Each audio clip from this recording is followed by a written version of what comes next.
Davis, nursing faculty in the Department of Nursing undergraduate program. And I have the pleasure of introducing Sophia Mavromatis. I've been working with Sophia since her very first semester in clinical, so it's been a pleasure to watch her grow. And once she grows up and leaves us, she's going to go back to those pediatric patients and work at St. Tammany Parish Health System. So we wish the best to her. And Sophia, I will leave it up to you. Sophia.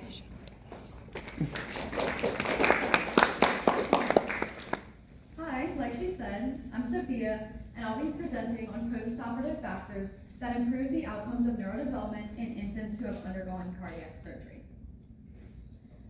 So every 15 minutes, a baby is born with a heart defect. The CDC states that heart defects are the #1 most common congenital defects that a baby can be born with.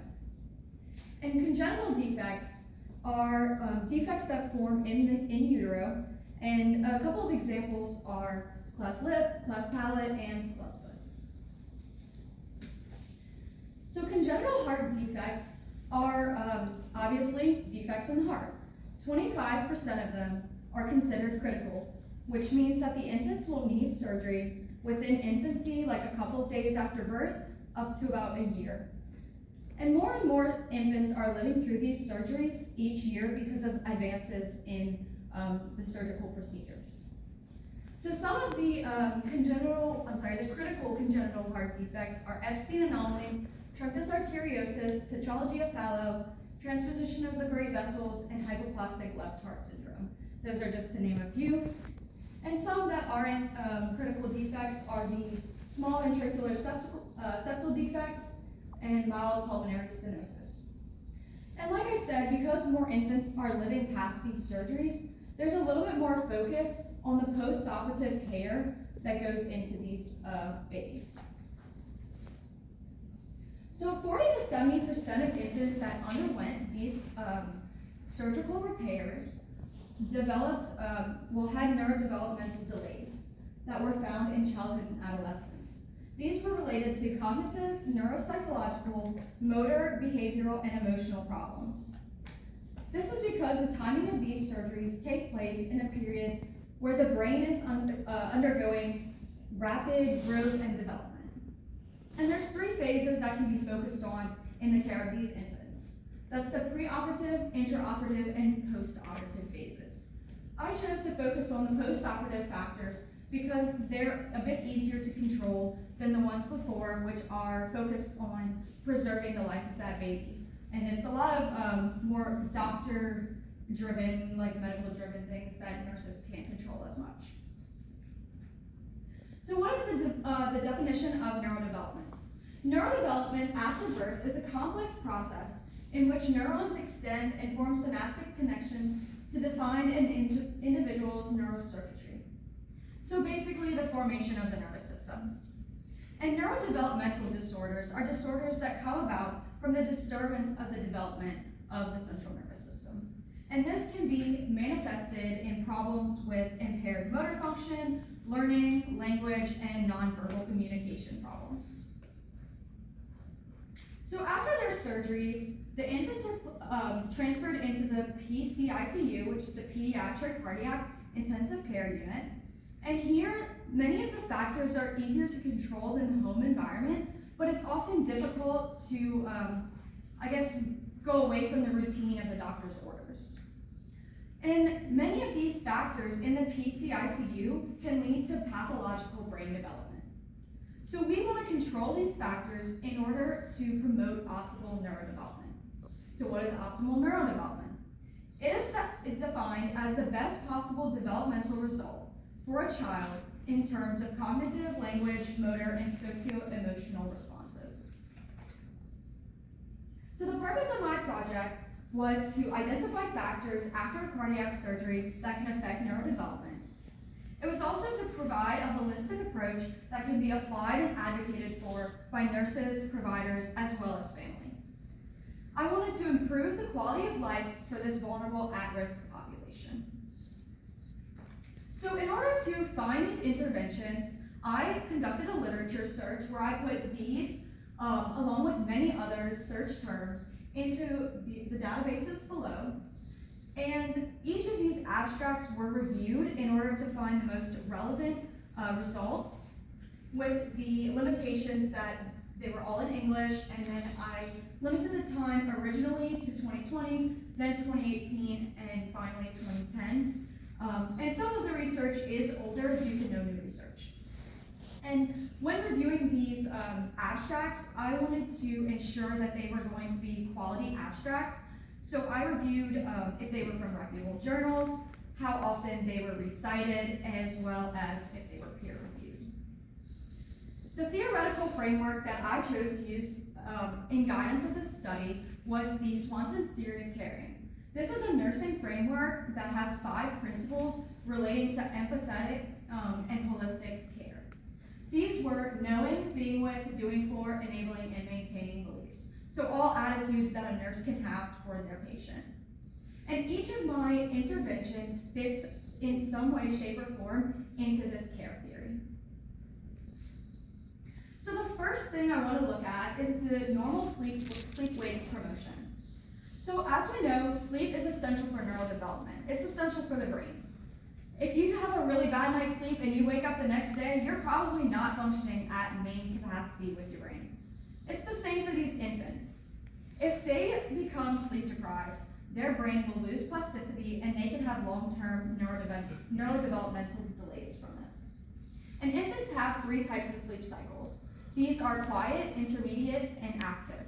And active is very closely related to the neurodevelopment of these infants. Active sleep cycles range from 50 to 90 minutes, so it's important to ensure that infants are interrupted as little as possible. As we can see, promoting sleep is promoting neurodevelopment. And this is a common intervention throughout because these infants need their sleep to decrease cortisol levels, which decreases stress, which decreases cortisol levels, and in turn decreases the pressure on their heart to allow for that healing that they need. So how do we promote the normal sleep-wake cycles of infants in the hospital? Well, one of the easiest ways is lighting. Through light cycling, we can dim the lights at night and brighten them up during the day. This kind of stimulates the natural cycle outside of that helps our circadian rhythms. We can also implement windows, obviously during the designing of the hospital, into the infant care areas. That way, it has a natural effect on their circadian rhythms. We also want to be sure that there's soft lighting in the infant care areas. It is also important not to have bright light procedures done at night because that bright light shining in the infant's eye will stop natural melatonin production necessary for the infant to continue sleeping. We also want to cluster care. So if we have 3 orders for care items to happen within an hour and they're spaced 15 minutes apart, instead of saying, oh, we'll go wake the infant up each time we need to do this, we cluster care in order to provide all 3 at the same time and allow for that infant to sleep longer. This reduces unnatural awakenings and it conserves the energy that the infant needs to recover from their surgery, as well as just promote basic basic survival of the infant. Another really simple factor that we can look at is decreasing noxious stimuli. So noxious stimuli is noise that can overwhelm the senses of the infant. In a study done by Garcia Guerrera, it was found that the average volume of the PICU was at 59.4 decibels. This is equivalent to the sound of a conversation in an office or a restaurant. At times, they also found that the PICU could become louder than 90 decibels. This is the sound of a blender. As we know, blenders are extremely noxious. So imagine the effect it has on our infants that are already overwhelmed. The American Academy of Pediatrics recommends that the NICU be kept at a level of 45 decibels or lower. As we can see, there's a pretty big gap between the two. So what are we doing to decrease that noxious stimuli? The main intervention, which is based on the Swanson's theory of care, very holistic, very easy to implement, and based on science, is just by lowering our voices. By lowering our voices and putting our phones on silent and our pagers on silent or vibrate, we can help decrease that noxious stimuli in the care area. By using visual sound monitoring systems in these areas, we can help the nurses understand when they need to start lowering their voices, lowering conversations, or putting those devices on silent. If the nurses see from their visual monitoring systems that they're above that 45-degree mark, they would know they need to bring the volume down. And this can all be supported by continuing educations for the nurses and doctors in order for them to understand why they need to look out for those visual monitoring systems. So when we think of music, we know music can be very soothing, very relaxing. So should it be implemented into these care environments to help relax our infants? That has a yes or a no answer. So if the CICU or the NICU is able to sustain a level below 45 decibels, then we can implement music as long as it continues to stay below that level. But if we're unable to sustain that 45 decibel mark, then adding the music on top would be more noxious stimuli toward our infants. And all of this can help to achieve active sleep, but if we can't keep those levels below 45, then our last intervention would be to implement ear covers or earplugs to directly stop that noise from reaching our infants.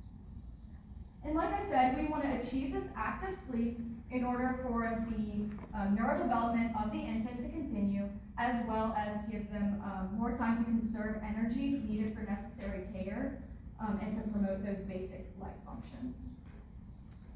So my next intervention is skin-to-skin or kangaroo care, and this is the placing of a diapered infant onto its parent's bare chest.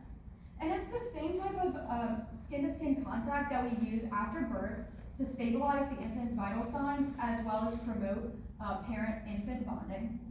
And it's shown to decrease interrupted sleep and overall sleep length. So, is it safe for these infants who just had a heart surgery? Well, it was deemed safe and also beneficial by a study that monitored 25 infants during its implementation.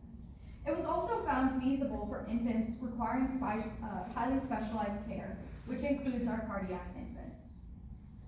This skin-to-skin contact session may look a bit different than your mother with a healthy baby who is just born, because they often have medical devices such as chest tubes.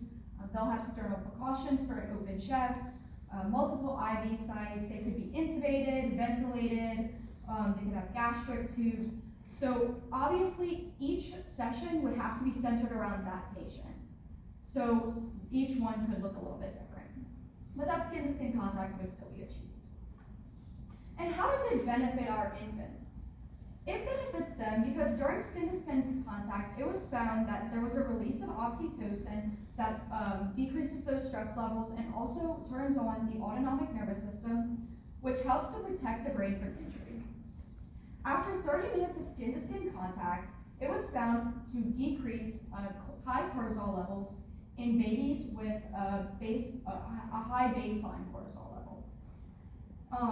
Cortisol is related to stress, like I said earlier, so lowering that cortisol helps to preserve neurodevelopment as well as decreases the strain on the heart.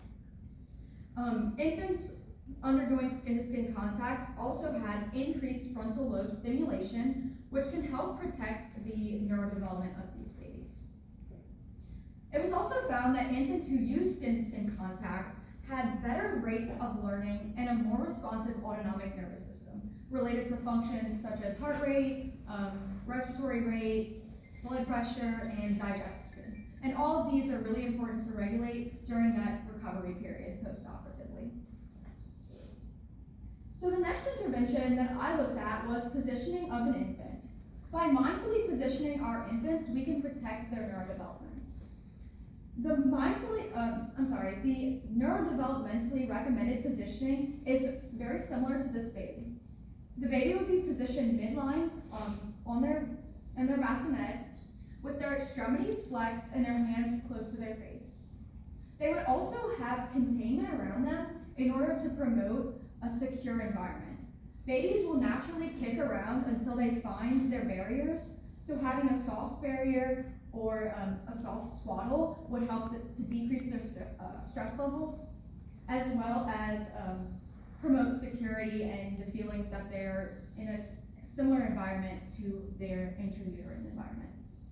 It's also important that they are secure and safe in their environment to disable any kind of like flailing and losing of medical equipment that was supposed to be on the baby. Now, we want to limit handling, so if the baby's arm or leg slips out of perfect positioning, then we should go ahead and leave them until the next care item, because we don't want to keep interrupting them unnecessarily. So an intervention that I had never heard of and is really interesting to me is decreasing phthalate exposure in the hospital. Phthalates are chemicals in bendable plastics that are hiding in plain sight in hospitals. These can be in IV tubing, Foley catheters, IV catheters, intubation tubes. They can be found everywhere. And a higher exposure to these was linked to negative neurodevelopment. So higher exposure in the ICU led to worse behavioral problems such as attention and social responses, which are both linked to the neurological system. It was also found that infants who were highly exposed to these chemicals had a lower language and motor score than others. They're difficult to remove because we rely on them for supportive life for these infants. So how do we remove them or decrease the exposure? We would just have to advocate for buying plastics that do not contain phthalates. So at more of like an administrative level of the hospital, stopping them before they even get into the hospital. Another way would be to remove non-essential care items from the infant's environment. So if we have some random small plastic thing hanging out, just remove that, and that would decrease their exposure. I also found that length of stay was closely related to neurodevelopment.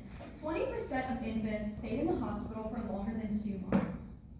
And this was found to very negatively affect neurodevelopment because the babies were unable to reach their developmental milestones.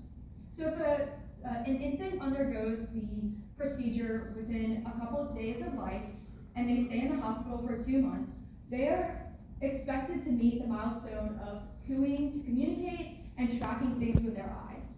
Now, if you're intubated and have a tube down your throat, do you really want to coo? Probably not. So we can advocate for early extubation of these infants. Obviously, when it's medically necessary, we must keep it in. But as soon as medically possible, we can remove those tubes or advocate for the removal of those tubes. By advocating for an early discharge, we're also removing the infant from that pathological environment. In conclusion, I would like to have better neurodevelopmental outcomes for these infants based on the knowledge of these factors. I would also like a higher awareness in nurses, providers, and families to enable them to feel empowered to advocate for their baby. And then I would also like the dissemination of this information to take place. And to do this, I have created short YouTube videos that were posted for public use. I presented to a few of the nursing faculty here at Nicholls State. I'm presenting here, and I will be submitting the paper to publication in January. Any questions?